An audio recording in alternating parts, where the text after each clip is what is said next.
After 2 months with my son, my girlfriend pushed the mommy title, and we broke up over it. I married the love of my life 6 years ago after 2 years of dating. She got pregnant after college. We were thrilled. Our son was born and everything felt bright. 10 months later, she went to pick up a few things, and her car was hit. Her ribs broke inward, her lungs collapsed, and by the time help arrived, she was gone. The world dropped out from under me. Therapy felt like noise. The only thing that kept me moving was my son, still a baby, warm and breathing in my arms. I shut down the rest of my life. I stopped going out, stopped answering messages, and built my days around bottles, diapers, naps, and long, slow walks to tire him out. Money wasn't a problem, so I poured my time into being his dad. I was proud of how I handled it, even with the scary nights. He grew, he laughed, and I told him the angel in the photo over the dresser was mommy. Years passed, and I started to feel stronger. My sister offered to watch him so I could breathe for a few hours. I kept myself in shape because it cleared my head. Slowly, I texted friends back. At first, I said no to dates. I canceled a few because I couldn't go through with them. Later, I tried again and kept it simple. Coffee, short walks, clear limits. I wouldn't bring anyone near my son. I said that every time. Then I met Natalie. She worked in my field, was easy to talk to, and never rushed me. She knew about my loss and didn't poke at the wound. We took a month to even kiss. I told her up front that meeting my son would take time, and she said she understood. We found a rhythm. She sometimes said I spent more time with my boy than with her, but we talked it through. 10 months in, I let her join us at the park. My son was 4. We had a tiny racket and a foam ball. She said hi, and he smiled and went back to the game. It hurt because it reminded me of my wife, but I breathed through it. Natalie learned his routines. She packed snacks and knelt to roll cars with him. When I stepped away, she kept the game going. It felt like progress, so I slowly increased their time together. Daytime at her place,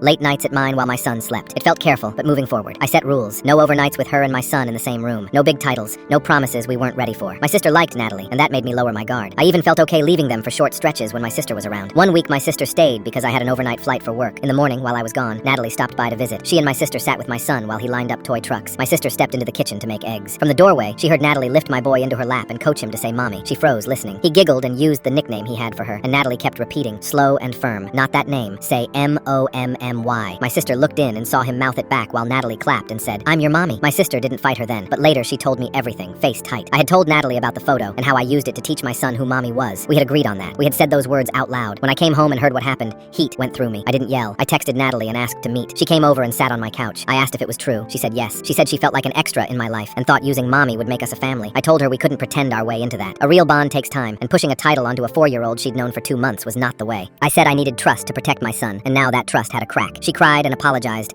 but I couldn't unhear the word. I canceled the anniversary plan I had been building. I set a boundary. No more visits with my son for now. She nodded and said she understood and left quietly. I booked a child therapist to ask how to fix the naming so my son didn't feel pulled. For a while, things were calm. We dated quietly and kept our time separate from my boy. I focused on bedtime, stories, and school forms. I kept my phone face down when we were together. It felt safer. Then the pressure started again. She texted early and late asking to see him. I said no, clearly and kindly. I asked for time. She kept pushing. She said he missed her. He didn't. She said keeping them apart was wrong. She said I was a bad parent and couldn't raise him alone. That lit the fuse. We argued in my hallway with my sister in the next room holding my son. I said my job was to protect my child and that I would not let a title or an adult's feelings come before his needs. She said I was shutting her out. I said I was setting a line. We both went quiet and then we ended it. Now people close to me are saying I'm denying my kid love. Am I out of line?